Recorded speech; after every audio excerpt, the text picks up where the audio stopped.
Retro anime. How did we find it? How does it hold up? Unpacking the ins and outs of being an old school nerd and proving that 80s kids can't remember a damn thing right. These are the mindless midlife musings of the anime nerd.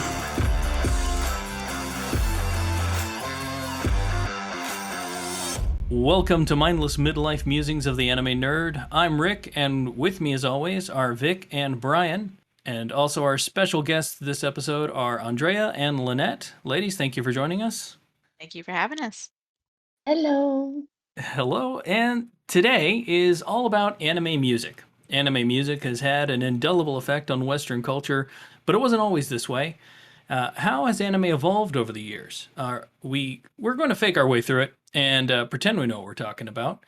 But to just sort of set the stage a little, back when anime started making its way across the Pacific Ocean over to America, it was 1980 something when anime music kind of barely just started making its way over here. And for the most part, it was always directly related to the show. You'd only get anime music through anime dubs, and early dubs always made efforts to translate that music in English. So early shows like Speed Racer, Astro Boy, things like that, they had localized versions of their anime theme songs, and that the only way you would ever really get those, if you were into anime music, was through like compilation discs, not discs even, compilation cassettes or LPs of your favorite 8-track of your favorite children's television shows, because that's pretty much the only way you could do it. Once anime, like real anime, started making its way over, the only way you were getting the music is if you were watching it, right? Pretty much. So I guess that's a good place to start, right? We'll start with our earliest memory of anime music. What was your first exposure to music? And I don't mean, to preface this, I don't mean American animation. American animation always had very memorable theme songs. It was sort of their shtick, right? It was like a commercial. So the music had to be jingly. But anime music, specifically, something about it, something different, something that really hooked you in. What was your first? Brian? I would have to say, in thinking about it, I would have to go with, like you said, Speed Racer. Go Speed Racer, go Speed Racer, go. If you ask me to do it in Japanese, I'm still gonna go Speed Racer. It's for the purposes of this podcast, I finally looked up those intros in the original languages just to compare them to the ones I remembered, and it's pretty similar. So basically nailed it. Are we going to try to translate? No, we're definitely not. You're not going to get that out of me today. No. Vic, what's your first anime music of memory? Oh God, first memory oof. For speaking non-syndicated in the US anime, it would either be, that would be early 90s for me, so non-syndicated, that would have to be the Bubblegum Crisis or Akira. I'm not sure which one I saw first. Well, now Akira's worth noting. But hold on. Go ahead. I would have to say he had seen Voltron. He had seen Speed Racer. I said non-syndicated in the US. His preface was non-syndicated. So like Speed Racer, Astro Boy, Voltron, Robotech, those were all. Yeah, a lot of the 60s and 70s stuff, they kept the actual background music and they just went along with it. Not all series did that, and I'm not sure which ones did and which one didn't. So, well, I can tell you Speed Racer did for sure. But Speed Racer did, but as far as others, I don't know. I don't recall what was my first. Right. That's why I went with non-syndicated specifically. Well, that's all right. I mean, Akira's a strong opener. For a lot of people, that was their first anime, right? And for a lot of people, that was their first intro to anime music. And if anybody remembers that soundtrack, holy shit, right? That's oh, for sure. I mean, I actually have a note on it that the soundtrack draws heavily from traditional Indonesian gamelan, as well as Japanese no music, and I'm probably mispronouncing these words, but I think everybody can remember the oto, right? Like that. The clowns are on their bikes, and the guy's like riding with his arms crossed, like the coolest dude ever, and music just, and you go, what the hell am I listening to? right? Yeah, that's a strong start. All right, Lynette, your turn. What was your first anime music memory? Oh, I guess I would have to say it's like a tie. All right. So it's like the daytime TV, Sailor Moon, and then of course the Ninja Scroll. My grandfather had it late night, watch it when I'm not really supposed to because it's not a child friendly video. But but so I would say that is a tie between Yes. those two. Yeah, hell yeah. Well, Ninja Scroll, man, that That's anime gonna be is. That was an intense cartoon. Hmm. Who And I hasn't? mean, and hey, Sailor Moon was great. I remember Sailor Moon. Now, I can't say for sure if the American music was the same as the Japanese. So I only ever experienced the American intro. Probably wasn't the actual Japanese intro, I'm guessing. I Uh, think the background music was, but I'm not horribly sure. yeah. It was close. It was very close. Like for a while I did not hear the subbed version until a friend of mine in college actually introduced it to me. Because I was one of those, I don't want it to be ruined for me. My childhood can't be ruined if it's not the same. And Yeah. yeah, it's close.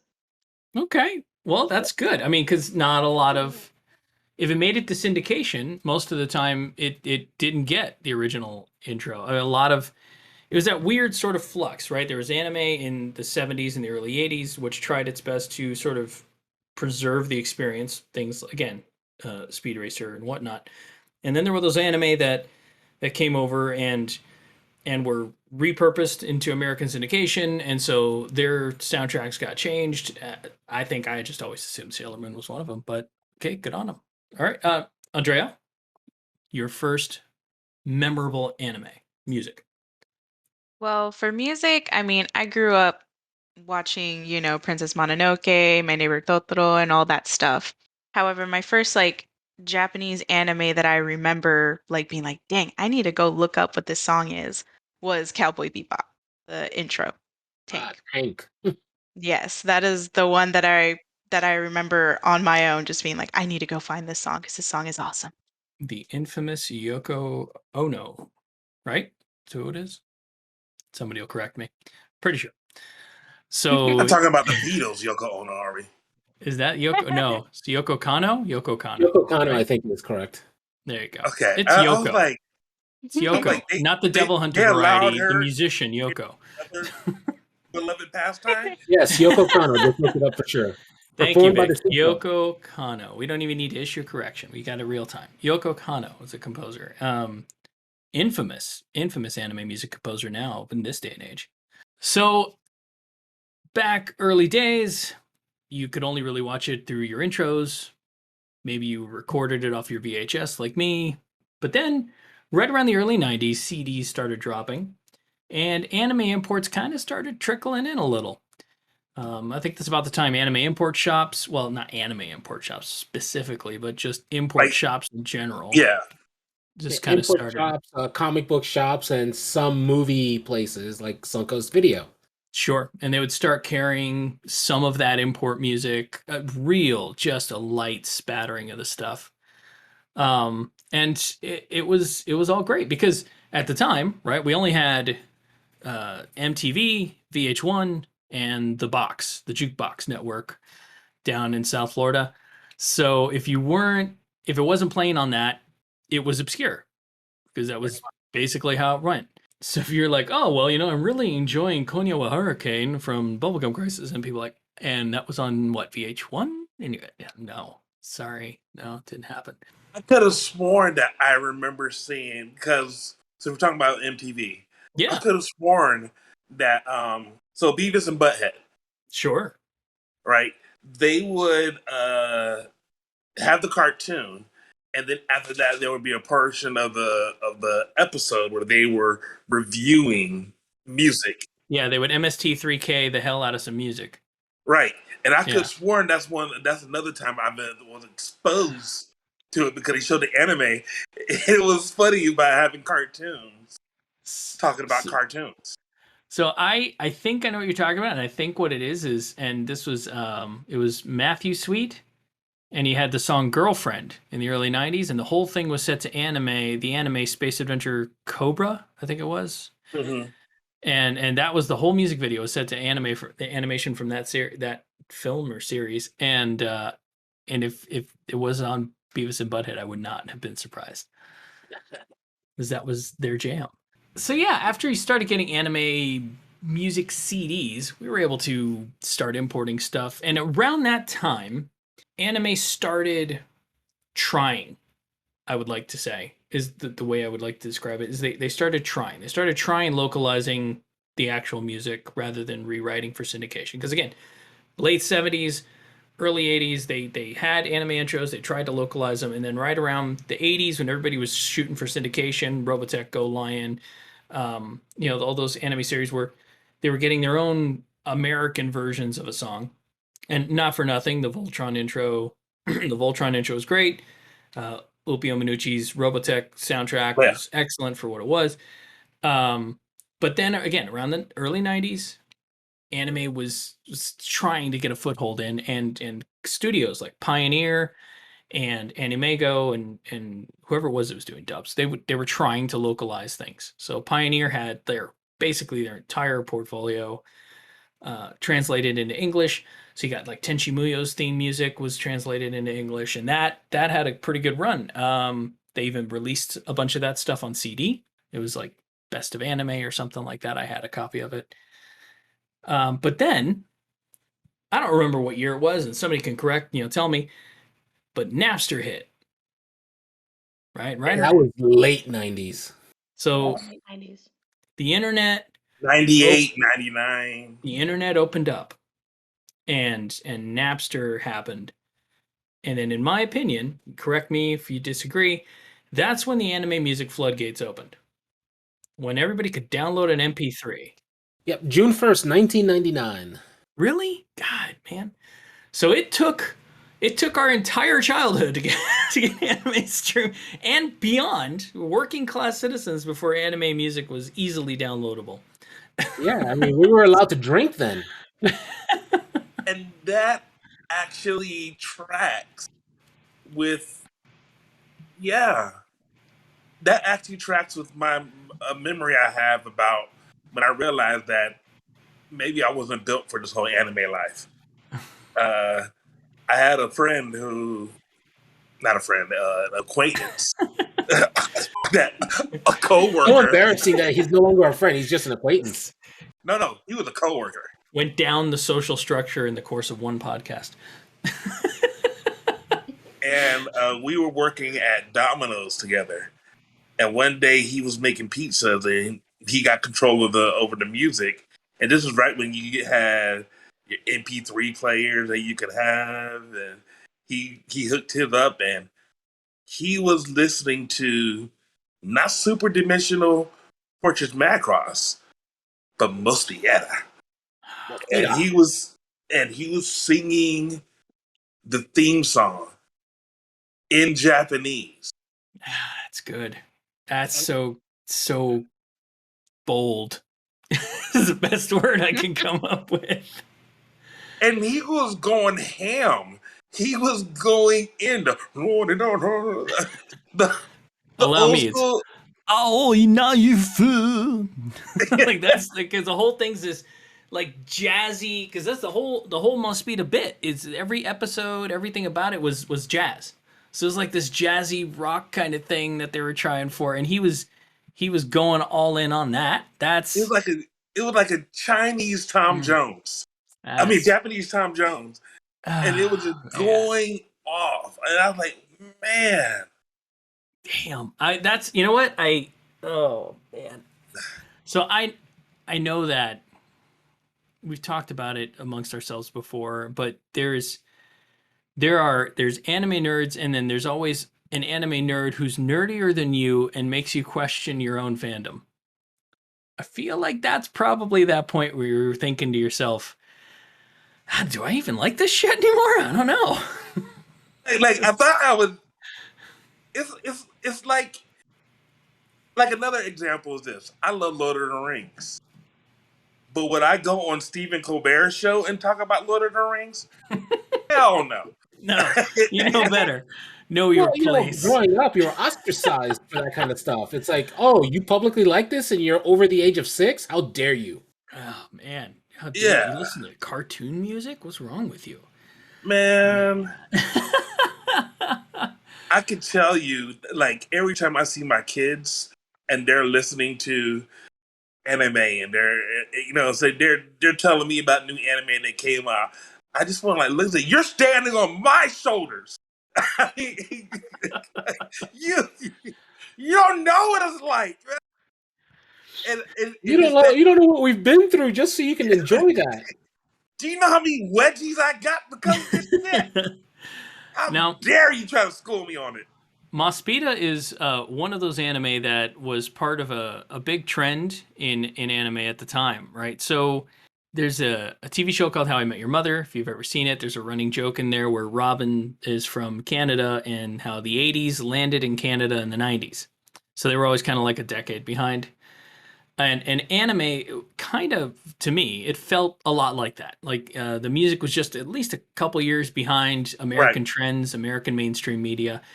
And in the 80s, they had a big trend where music was a central, integral part of the plot, almost like a character. So you had shows like Super Dimension Fortress Macross, and you had Mospita and Bubblegum Crisis, right, where every episode or the whole overreaching plot had a lot to do with the music that was actually in the show. And I know there's modern takes on that, but that was a bigger trend right around that time.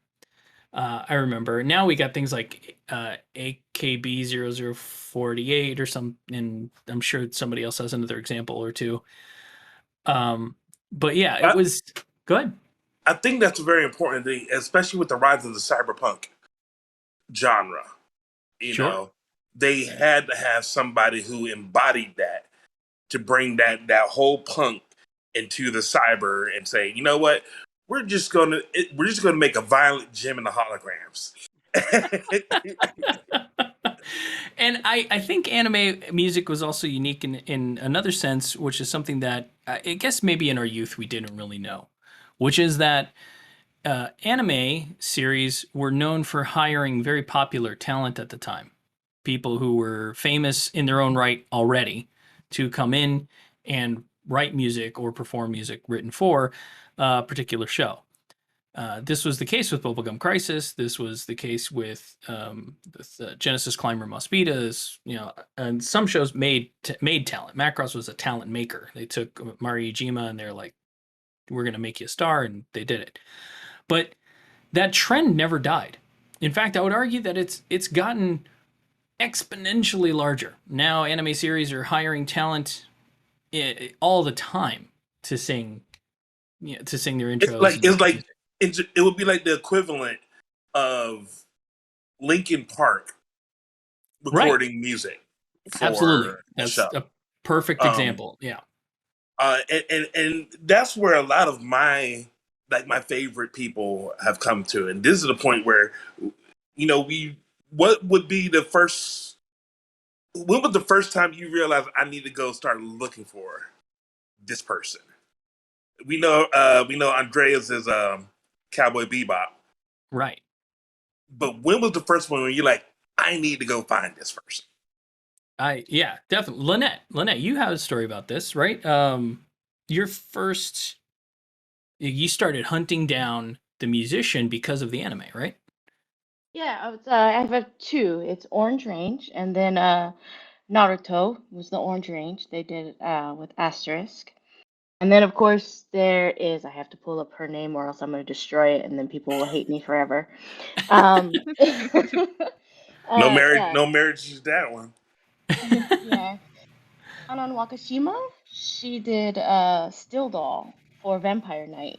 So the cello, that always, and just being able to just go and buy artists, you get more of their music too. It is nice. And then you get just exposed to an entire discography of things, and you're just like, wow, there's so much more than this. And that doesn't happen. Tell me right now off the top of your head who sings a single Disney intro. Just a collective virtual shrug. And that's because that's just how American cartoons were made, right? Nobody knows who the hell sang the theme song to Thundercats. We probably all wish we do, but we don't. And that's just the way American cartoons are made. But anime, they took a different approach. Like we're gonna put our money behind this. And not only did they put their money behind that, getting talent to sing these intros, they also do it more times than once, so to speak. My favorite example of that is Haiku and Burnout Syndrome. They did two of the theme songs there, maybe more, but they definitely did two of them. But the first song that made me want to go and find out who did it, it would have to be from the Sasuke Retrieval in Naruto. Man, I love that. The artwork in it and the music was just on point. It really synced. And the next time I wanted to do that, I would have to say is the Jiraiya arc when Jiraiya dies in Naruto. Hey, There's spoiler warning for people. Bring that up for that's very sad. Can't But there's go a point. doing that to people. I feel like the statute of limitations on this spoiler is long gone, guys. I'm just saying. You know, Frieza dies too, all right? It was a dark time for people. Frieza's dead. that was a very sad moment for me. But when you listen to the music, there's a point where right when they clash, there's a huge ass crescendo that leads right up to that moment when Jiraiya and Pain clash. Man, they came forward on that one. They came to play on that one. And for that, you thank the video editors for getting it just right. And it's now, Andrea, you said yours was Yoko, and Vic, what was yours? What was your anime awakening? That point where you go, I got to find more of this. Exactly. Shut up and take my money. Well, right. Well, the thing is, for me, with music, with anime music, it's like I don't think I've hit that moment. I'll have certain songs that stick with me. You know, like, oh god, I'm gonna get tongue-tied on this and I'm gonna butcher it. But from the Macross, do you remember Love? It's like I blah blah blah blah because I just got tongue-tied. That's how I remember it. Yeah, that's the exact name. Well done. Yeah. You know, it's one of those songs that stick with me, and it's even the variants. It's like stick with me. Absolutely, yeah, and I that's a very powerful thing to say. Much like the way American animation, Disney animation, right?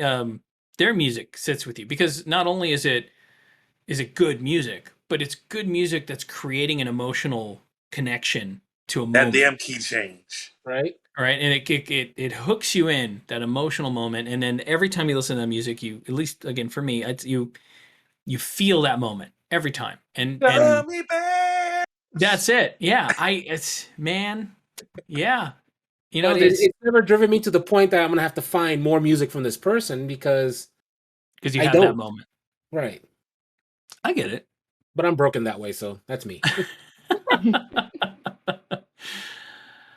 So it wasn't until the 90s that we got our Napster and our internet downloading. Now, do you guys think now? I mean, we've long left this at this point, but do you guys feel that streaming has negatively or positively affected anime fandom? I think it's positively affected it. I mean, it's made it easier to access. I think I have a problem. Regardless of paid services or pirating, it's made it just easier. Yeah, I think I might have an anime watching problem. Do they have like binge watchers anonymous? Because I'll just put on Crunchyroll, and the next thing you know, it's Tuesday, and I don't know what happened to the rest of the days. Yeah, I think last season I think I was on 12 hours a week strictly on Crunchyroll, but I have nothing better to do, so. Yeah, when I heard a new Bleach season was coming out, I was like, I must catch up. And 15 seasons later, I'm like, where's the next one? Where's the next one? Now there's something to be said about the power of an anime music emotional impact, right? Again, I was talking about when you hear the music, you get an emotional reaction, you get an emotional response. And there's a flip side to that, and it's my Street Fighter story. Which which is just the absolute opposite of this. The initial Street Fighter anime came out, Street Fighter 2 movie, Super Movie Battle, came out in the 90s, and the music dropped on that, and it was all J-pop. It was just the whole soundtrack was kind of just J-pop music. It was beautiful, beautiful J-pop music. The American release didn't get that. The American release, they scrapped all that and they gave it like a completely different soundtrack. Equally great in its own right, but not the same. Well, initially, when you watched Street Fighter 2 in America, you had to watch it through a bootleg or you watched the English dub because there was no Japanese version available. And if you did get one, there were no subtitles for the music, at least. You're lucky if you got the dialogue from a fan site. Right. Sure. The song from the whole soundtrack is very misleading in that it's beautiful music, but it's all. And I didn't find this out until Discotech released their version of Street Fighter 2, the movie, when they finally had subtitles for all the music as well as the dialogue. And then I come to find out that this music that I have been jamming out to for decades, just rocking to, because I thought it was just great, was all love songs. All of it. It's during the final battle with Vega, the struggle for Ken's soul, this battle of titans, and it's a song about love. It's a song about Ryu and Ken had that brotherly connection. Hardcore guy love. I respect the guy love. It didn't fit the tone. And the lyrics alone, I'm going to give you some of the lyrics for those of you who haven't heard this translation. It's the colors of a forgotten poster in a corner of the city are fading away. But my feelings towards you, because this is the emotional impact of the song. But my feelings towards you will definitely not fade away, lingering forever in my heart. Though it was a misfortune that I wasn't able to meet you, to that one person in the whole world I want to tell. I think you're looking at this wrong. For the soul. I think you're looking at that wrong. That could... All right. Hold up. Wait. Hold on. I got more. Hold on. You did it lovingly. Now try to do the same way, but make it feel like I want to spit in your face. Try to read it now. Read it now. I got it. You got to let me get the second part in. Love and kindness and strong heart. These are the feelings I always have when I look at you. I want to gaze at you without tears. Yeah. There's no helping out. It's a love song. It's a love song. It's a love song, and it's this really just banging love song in the climax of this mega martial arts action movie. Never mentioned love song and climax the same sentence. Yeah, and now that I've heard it, and now that I know what the lyrics are, thankfully I can't understand Japanese, so I can just turn off the subtitles to that part. Otherwise, it completely takes me out of the moment when I'm watching that anime now. So that's the flip side to having really great pop music, current pop music in your product is when they pick something that just doesn't seem to fit the tone. And now, after all these years, I finally understood why when they localize it, they're like, "No, we're gonna throw a bunch of like heavy metal in this because this ain't working for us." I wonder if the same thing happens in hentai. I don't want to imagine it. I need this out of my head now. It's gone. I wonder if the same thing happens, but in flip verse. So instead of it being a nice love song, it's the most violent thing. Instead of getting Journey's Open Arms, they switch it up for the most rock music they can come up with. No. That's not the trick. It has to be something sweet. That's okay. I see. Yeah. It has to be something sweet. Like, yeah. I wonder if that's how it happens. Well, I'll leave it to you to research this for us so that we can know for corrections. I'm gonna give you what you want. Why, Brian? Why? Oh, now I gotta learn Japanese first. That's step one. Learn a foreign language. Should be easy, right? No problem. Duolingo. Dust off Duolingo. So let's take a moment. Let's start going through some of our favorites. I know we haven't had a chance to really talk about a lot of our favorite music in anime. So I'll turn the floor over to the table, and you guys give me a couple favorites. Let's start putting a list together. Lynette, you start. What do you got for us? Oh, well, so I have a I'm couple putting you on from. the spot. I know, that's so nice. Thank you so much. I'm a So giver. I want to say a couple of openings from Bleach, of course, my favorite. The one that starts off soft and ends in heavy metal, I recently found out is called Ichirin no Hana by High and Mighty Color. And then, of course, can't leave the Orange Range out from Naruto, which is like the asterisk, and the Viva Rock. And then going into the cello is the Still Doll and Suno no Oshiro by Kanan Wakashima. Those are my favorites. Now, would you say, I know that for music that, just as we're growing up, our music tastes adjust with time. Would you say that your taste in anime music has evolved as well? I'm open to anything as long as it doesn't give me a headache. I mean, I've gone from classical to country to ska, so it doesn't, and so I'm open for any type, but mostly if the music matches the anime that I like the music. That's really how it goes. Cool. All right. Awesome. Now, Andrea, give me Oh, some of your just top tenors here. What do you got for us? all right. Well, I got to shout out Unravel by TK. That's the Tokyo Ghoul theme song. That one's always a great one. I also really like Crybaby. It's the Tokyo Revengers theme. That one's really good as well. And of course, Crossing Field by Lisa, which is Sword Art Online, the first opener. Those are my top Yes. three at Yeah. least.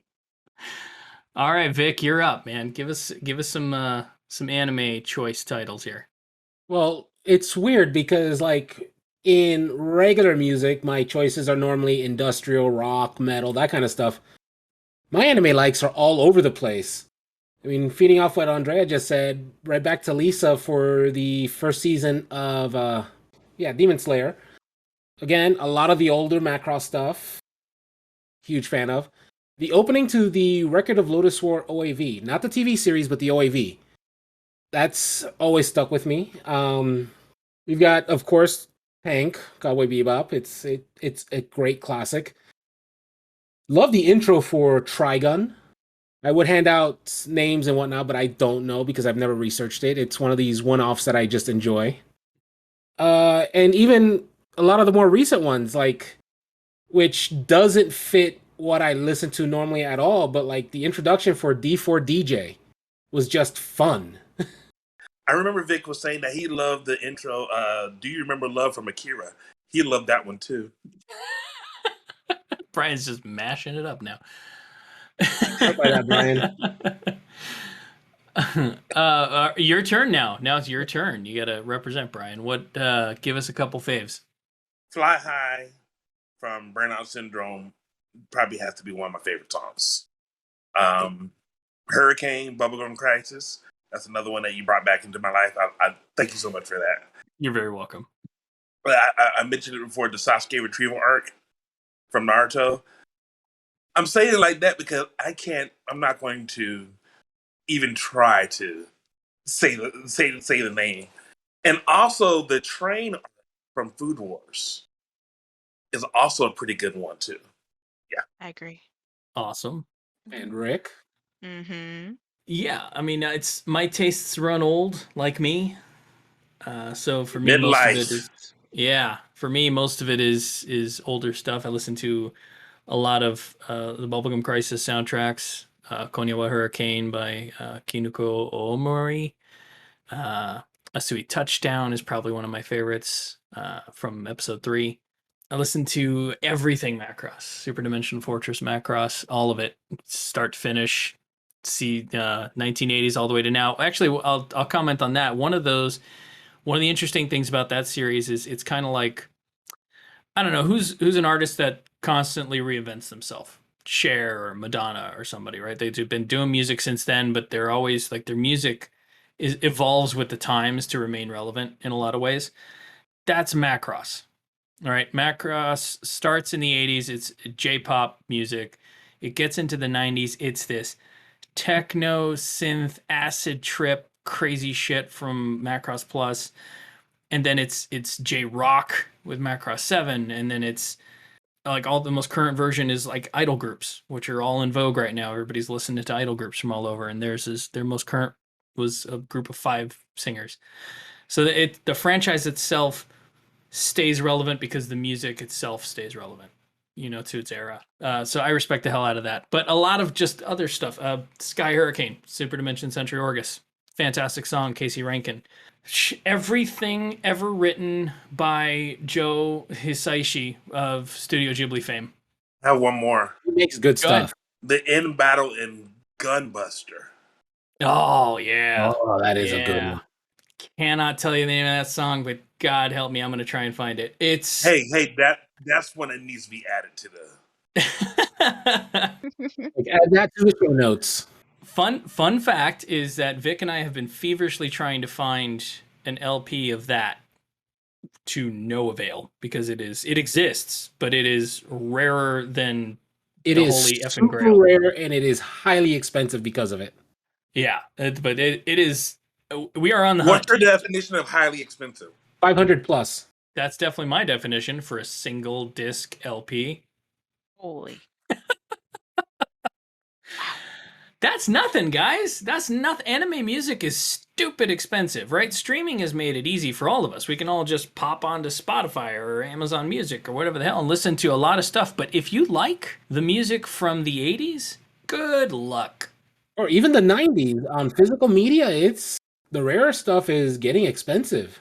Just good luck. I tried finding music links to build a Spotify playlist for this episode, and all I can find of the good 80s stuff is covers because none of it's there. I'm so sorry. Right, which is telling, right? Anime music importers have gotten really great at putting everything up on Spotify for you. But if you want any of that really classic stuff, 9 times out of 10, it's going to be a cover. And I apologize to anybody. We do get a playlist off the ground. It's going to be covers for most of the shit I pick. So basically, we just got to send somebody over to Japan and for that person to hunt down these songs. That's what we're going to have to do? That's a part of my next plan for Japan, actually. Fine. Which would have been 2 years ago if it wasn't for, that certain virus that's screwing everything over. I know someone who's there. You know someone who's there? Really nice. Yes, she's there you go. She's teaching in Japan right now. So she is now my new best friend. What is she doing over there? Teaching. Teaching. I thought she said singing. I was like, yeah. Why are we not talking to her? She got me the series of Chobits from Japan, and then Gokusen from Japan. So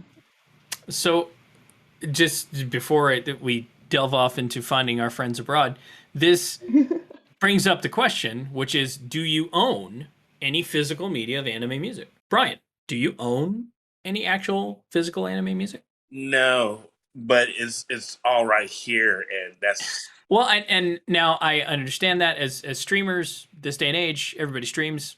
Absolutely, I do too. I pay for it, though. I would. There are songs I've paid for because I'm an American. Capitalism for the win. Goddamn right. Go give me a hamburger. Andrea, do you own any physical? I'm not counting digital media because, like Brian just admitted, it's way too easy to get. Do you own any physical anime media? That hurt the way you said it just there. I don't mean to be demeaning, but it is easier to get. The way Brian just admitted, like he confessed to the crime. This is not an admission of guilt, but Brian absolutely streams music. Don't worry. This is also not an admission of guilt, but I also stream music. I do not own any. There's nothing wrong with this. I want to be clear. I'm not judging you. Who the hell has room for all this stuff? Oh, wait. I do. Vic does. Vic has room for all this stuff. Vic, you own a fork ton of this Well, anime as far as music media. soundtracks, as a matter of fact, I just literally separated my LPs between stuff that was available in the US and stuff that I actually imported. And that's all on vinyl. So it's like I've got quite a bit. It's like I own three of the Demon Slayer albums. I have I bought the Laserdisc copy of the Record of Lotus War OAV because it came with a soundtrack picture disc. Yet another extremely difficult piece of media to find. FYI. Or at least affordably. I got lucky on mine. I've got a couple of Macross albums on vinyl, including the one that we actually had autographed. Thank you for bringing that up. There's actually a series on Netflix called something about the Grand Crest. I won't watch it because it reminds me too much of Record of Lotus War. Okay, Brian, you do realize it's the same author. You just blew his mind right now. It's the same guy. The guy that did Lotus War, he actually did Grand Crest War, and he did it the same way that he did Lotus. They played the game. They played it as a tabletop game, and then after the tabletop game, they actually write out the series. I just wanted to see how you're going to respond. Yeah, because I thought the exact same thing, and it's like at first when it came out, it's like that sounds like way too much, and I looked into it. It's like, oh, it's the same guy. Can't remember the guy's name for the life of me, but yeah, he's apparently an avid tabletop RPG player, and that's how he does his stories. Yep, but also, okay, to add on separately from Lotus, also because it was mentioned like 3 or 4 times, Bubblegum Crisis. It's actually getting repressed on vinyl. I just pre-ordered all 8 releases. It is big news because I'll tell you why. For those of you who don't collect vinyl LPs, previously up until about a week ago, if you wanted a copy of Bubblegum Crisis, you were going to pay upwards of $200 per disc. Per disc, and it was only up to volume 5, I think. Right. 6, 7, and 8 were not available on vinyl at all. So me, being a po-ass person that I am, do not own a single copy of that. You couldn't justify spending that much for a single disc. Well, did I hear you correctly when you said that you have an LP of Record of Lotus War? He does. A rare LP of Record of Lotus War. So you have a record of the Record of Lotus War. Yes, I have a record of the Record of Lotus War. Make record of that. Noted. Make record of that. Well, this is being recorded, so. Inception. And then let the record show. The record shows we have record of Record of Lotus War. Which is recorded beautifully. A rare record of Lotus War. So yes, as if it wasn't already evident, I of course own physical media. It's not a judgment, it's just I'm old. Well, you also got a couple of them hanging behind you. Right, and old people like physical media. It's actually kind of, there was like a study done about this, that people in our age group are more inclined to purchase physical media due to, I don't know, because we're fucking broken probably, but that there's just something about that, the ownership of physical media, something which is why when streaming started, people thought it wasn't going to survive, because people like us were always buying the physical media, and we seemed to be like really into it, and boy were we wrong. Yeah, we were wrong, but you know what? If I'm ever suckered into another marriage and through another divorce, if I'm broke, I can at least sell something, and I've got, insane amount of money out of it, as opposed to, oh yeah, I've got a streaming record collection, it's all digital. I can't sell that. Well, Vic, I'm counting on you to put my son through college with your vinyl collection, so it's gonna be. Oh, don't worry, my vinyl collection's well to you, so. All right, so that answers the question. We, those of us who do, those of us who don't. Basically, Andrea, what they just said is that we were going to be broke, and our wills don't mean. This is we don't have nothing physical to give. You buying these NFTs and shit. It's like I was just about to make that joke. Dang it! I'm gonna say I have a bunch of NFTs. I'll be fine. It's like you've got a digital receipt of something that you don't actually own. I have 1/10 of a Bitcoin in a wallet somewhere. I'm gonna be good. It's gonna be no problem. Just gotta locate it. Oh man. I love that. So yeah, we're gonna try and put together a playlist of some kind for you guys, listeners. Hopefully, by the time this airs, maybe if we can find the music for you to listen to.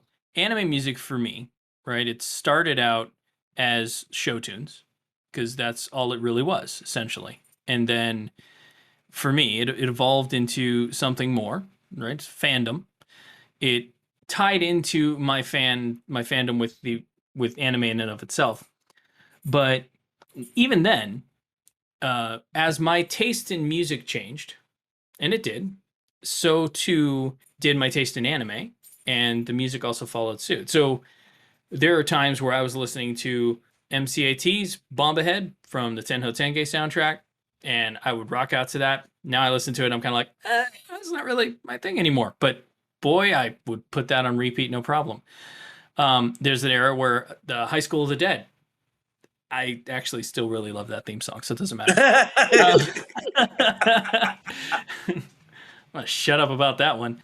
Other songs like Gundam Wing. Gundam Wing had like 25 different intros, and I liked pretty much all the music from those. Do you feel like that's the case with you guys too? Like your taste in anime has evolved with the times with you, and do you feel that you're still there with what you started with? I can say this is that, like all things that happens, I can listen to a song and it drives me back to wanting to watch that whole series again from there. I think Lynette mentioned something like that, right? You had that same type Oh of yeah. feeling, Hmm. I can you hear a know. song and then I'll just go, I want to watch the entire series, and then just go watch it. I think was awesome, and I really love this about this podcast is as we are going through the music and we're going through the series, I can tell you it's been at least 15 years since I said the words gun and buster at the same time. You know? So gun buster, I'm saying that, hey, holy I remember how much we loved that. And I remember us from then and the people who we were then. And man, that's awesome. That's such a great feeling to be able to remember the great times that we had with these medias. So Brian, if I still had tear ducts, I'd be tearing up right now. He had them surgically removed. It was an important part of his evolution. he's now in his final form. I don't know if he's joking or not. No, my power level is still at 1, though, unfortunately. Not over 9,000. No, I'm talking about the tear ducts. It sounds like something that could happen in Pahrump. It is so dry out here, they just dried up and fell off. So do any of you play anime music? I don't mean listen to it. I mean, do any of you play it? I don't, because I don't play a musical instrument to save my life. But do any of you? I've been known to tap to it. Something stuck in my head, I'm tapping away at work, and it's like... I've played the song at a gig before. Have you? Have you played anime music at gigs? Yeah. Okay, now we will judge you. What song was it? That is fantastic. All right, so it's one of the only ones I was able to get. It was the Sasuke retrieval art. Okay, I'll let you be. So now you realize you have to get all the karaoke music for Super Dimension Fortress Macross, right? You have to. So Have to. that it's like a rule But now. a lot of people don't know that our final song that we played when wherever it is actually comes from Japan. Hasn't been on anime or anything, but I just gotta give a shout out to Yellow Magic Orchestra. Their song "Computer Games." And if we will add that song to the playlist, I would love you guys forever. Yellow Magic Orchestra, Computer Games. Absolutely. I would recommend getting the radio version because the album version is like, just get the radio version. Thank you Trust for me the on that. call out. Thank you for the call out. Right.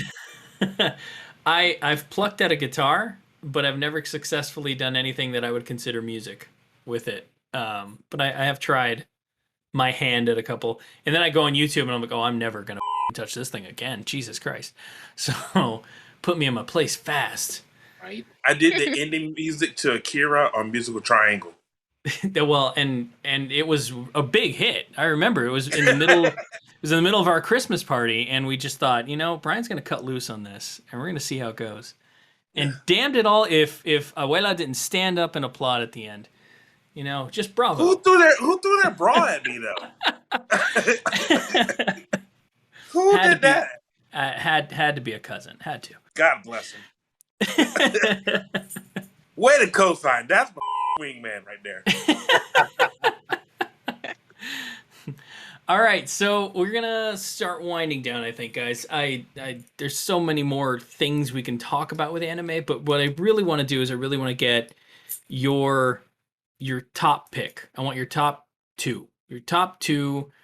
These are the great finale, the 1812 overture of our anime playlists, our fictional anime playlists. Maybe not fictional. We'll see. I'll start with Vic. Vic, give me your top two. Oh, of course you're gonna pull me out first. Well, it's you're welcome to pass the buck, but So because Gunbuster made the surprise appearance, so we're gonna go with Toki no Kawa wo Koete, which is the ending theme for episode 6. find that on Gunbus. Find that on Spotify right now. No, okay. If we can find it, it would be awesome. So top with that, and again, I oboete. That's do you remember Love for Macross? Do you remember That Love? one, I mean, that one still sticks with me. It still reminds me of SDF1 just plowing right into Zentradi's ship, launching everything out. It's just that climatic battle, and again the climatic battle in Frontier. Right, the emotional weight of it all. I respect that. Young me just can't get over it. My inner child. Andrea, you're up. Oh boy, oh boy. All right. Well, Crescendo of music here. okay, I've already mentioned one of them, which is Tank. I mean, you got to go with it for Cowboy Bebop. But to be different, just to give some new ones, I'm gonna definitely say The Hero, which is the opener for One Punch Man, because that one is awesome. Hells And yes. and then to be different, oh my god, it's so difficult to choose because Attack on Titan is awesome and all of their openers are great. But personally, I love the newest one. I think it's the 7th one. It's called The Rumbling. The Rumbling. Yes, that one's so good. So I guess those will be my top two. I've got that one on pre-order on vinyl too. Man, now you're just showing off, Vic. All right, Lynette, you're up. Give me your top two. The peak so anime hard. music. So hard to pick, but I would have to say, I haven't talked about it. I'll have to add a new one. I would say Alone's Aqua Times. It's when the teddy bear lion sings on Bleach. I love it. Just love the video every time I hear it. So that one's a good one. And then I'm going back to the cello, Still Doll. It's really good. Oh man, this is great. This is going to be an eclectic ass mix. I'll tell you that. Brian, I have one that I haven't spoken about before. It would be Kanibon Silhouette, and this is from the war arc in Naruto Shippuden. All right. Kanibon, it's catchy. That's great. No, all right. Okay. So that's one. You get one more. Anime Supercut. What's your next pick? Drum roll, please. I'm going to butcher this name. Please, nobody come for me. Nobody come for me in the comments. It is going to be Burnout Syndrome's Hikare, Hikaare. And this one is from when Carasono faces the end, like the big guy, the from the final of the first part. And yeah, that's a good one. I know exactly what you mean. I'm not going to try to pronounce it either, but hell is yes. I am all the way in. All right, and then I guess for me, I'm gonna pick. Vic took my pick. Andrea took my pick. Brian took my pick. Everybody's taking my picks. I'm so sorry. Pick as well. It doesn't matter. It's all good. It's all good. I'll go with. You know what? I'm gonna throw some oldies in here. That's what I'm gonna do. We'll go with Sky Hurricane from Super Dimension Century Orchestra by Casey Rankin, one of the few American guys to write an authentic Japanese intro. and it's fantastic. And I'll go with I'm gonna go with Angel Voice from Macross 7. Often overlooked, deeply loved by me. Good choice. That's everything. That is everything. Sir, I want to let you know. That's the whole world. It's fair enough. All right, so as we've given our tops, we're going to try and put together a playlist for everybody. It'll be in our show notes, so make sure you check that out. And let's go around the table one more time. Final thoughts. Anime music. Give people your elevator pitch on anime music and what's so great about it. Brian. Ladies and gentlemen, I just got to tell you right now is that in the 90s and so on, it was very easy to get stuck into your own world. And one of the wonderful things about anime is that we were able to be exposed to a completely different country than the one that we currently existed in. And it made us better for it. We were able to find out about different worldviews. Along with those worldviews, the medium that really drove us home would have to be the music that they use. So I am inspired when I see the new generation, and I these mother don't have to have it as easy as hard as we need to get to it. But I love that they're embracing it now. And you people who are watching anime now, who are from our age that didn't watch anime, I see you. I know who the hell you are. The people fronting, the people saying, "Oh, I used to watch that," and they're like, "No, the hell you didn't." Those guys. You came in on Dragon Ball. I've been here since Record of Lotus War. All right, let's go, Lynette. Lynette, do you have any final thoughts on anime music and its impact? I would have to say more people are watching anime and enjoying the music. And there are so many things that if you start to hum it or start to sing it, and the younger generation has had access to it, they know what you're talking about. Like Naruto is the biggest one. Dragon Ball is another one. There are many where you can just start to hum a little tune, and somebody's gonna go, "Oh, I know that anime," and that's a great thing because when it was younger, it was just like they just pat you on the head and go, "You just like cartoons. That's so sweet." And True story. Vic, what are your final thoughts on the show? Anime. The nice thing about just music in general, it's like you don't have to understand it to enjoy it. A lot of people, it's like if you understand it, sometimes it enhances the feeling towards it. Sometimes it doesn't. Street Fighter. It's exactly my point there. But overall, I mean, if it sounds good, most people tend to like it. And then with the anime aspect to it, the fact that it's something that you probably would have never given a second shot or a first shot, in the 80s and 90s.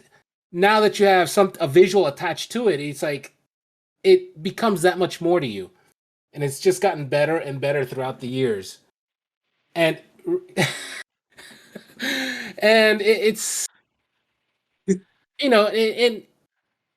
just like music in general, it's evolved over the time, and it's personally, I think it's in a much better place now, between availability, quality, and amount, as opposed to what it was when we were growing up.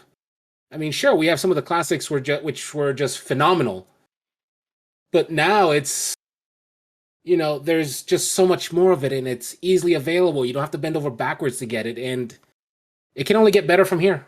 I like it. All right, pressure's on, Andrea. Give us your final thoughts on anime music. Well, you guys pretty much said it all. It's music is something that brings us all together in general, and then having it be anime music just elevates it to another level, even if we don't necessarily understand the words. One of my favorite things to do, and something I always have, is when I go to a comic convention of any kind, there usually is always some kind of anime music room where either they're playing it or it's a trivia or something. And without fail, every single time I go to a room like that, it's jam packed, so full that people are standing on the walls. And it's all these socially awkward, anxiety-ridden teenagers, adults, kids, like all ages, all kinds of walks of life. And as soon as you throw on a Dragon Ball Z intro or Demon Slayer, Attack on Titan, anything, all of a sudden the room erupts with people just singing along, not even knowing the words perfectly, but singing because we want to. Oh, we want to. Because we want to.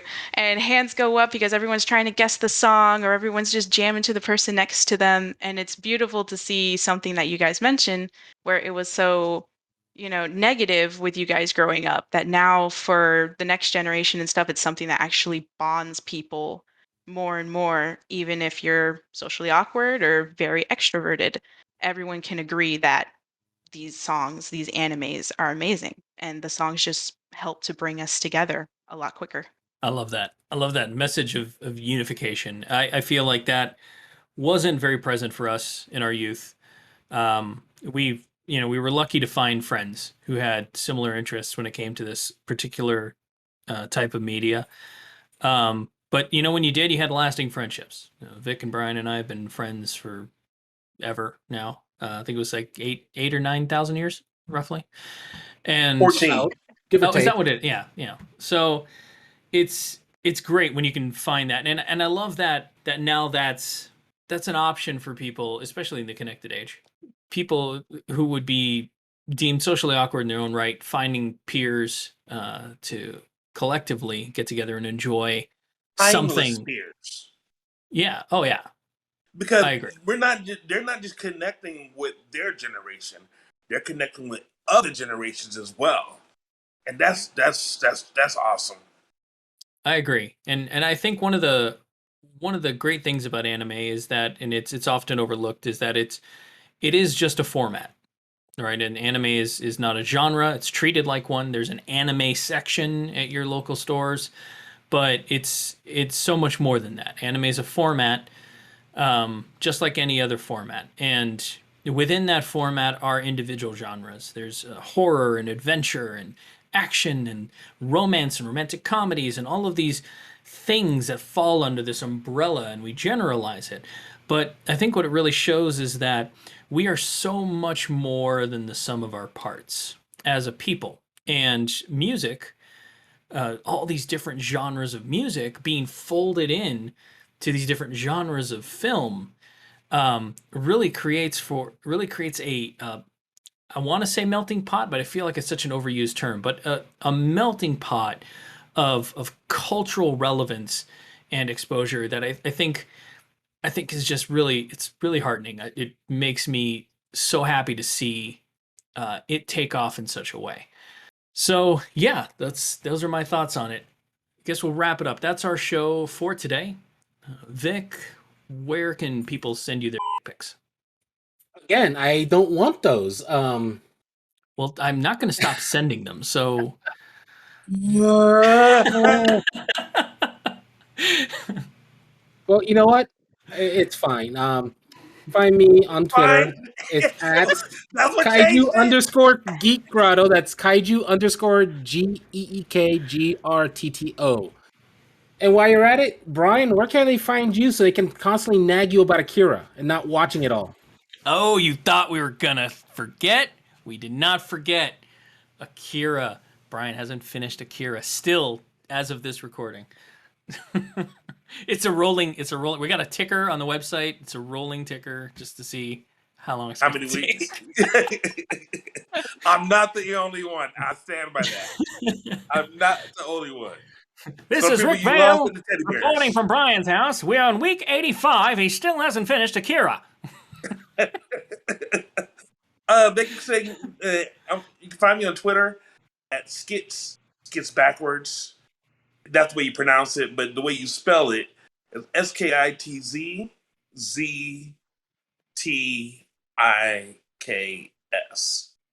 And just to save people the trouble, this is in our show notes, so you can get our show notes, and everybody's those of us who have it, social links will be there for you. Andrea, how can people ask you out? Well, you can send your resumes to Name-a-Majig across all social platforms. Don't forget to include headshots and And no fix. reasonable work No, history. Reasonable work history, no clicks. Thank you very much. Okay, to include your yearly salary because it's got to be approved by all of us first. This is very true. This is true. This is true. All right. Lynette, if people want to talk to you, how can they do so? Unfortunately, I don't hang out on social media, so you can forward all items to Brian.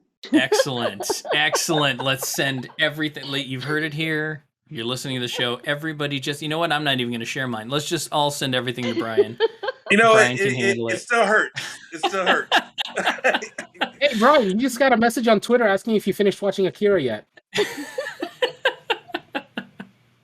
Oh, wait, that's 2 now. It was me. I sent it. Of course. All right. Well, folks, until next time, thank you. Keep calm and Makuro Nasoro. Just for you, Brian. You've just been privy to the mindless midlife musings of the anime nerd, presented by Geek Grotto. Follow the podcast on Twitter at Geek Grotto. For show notes and corrections or for general geeky fun, you can visit our website at geek-grotto.com. If you would like to sponsor the show, you can do so on the podcast's Red Circle host site, redcircle.com/shows/mmman. If you're listening to us on your favorite podcast app, please like, follow, and subscribe.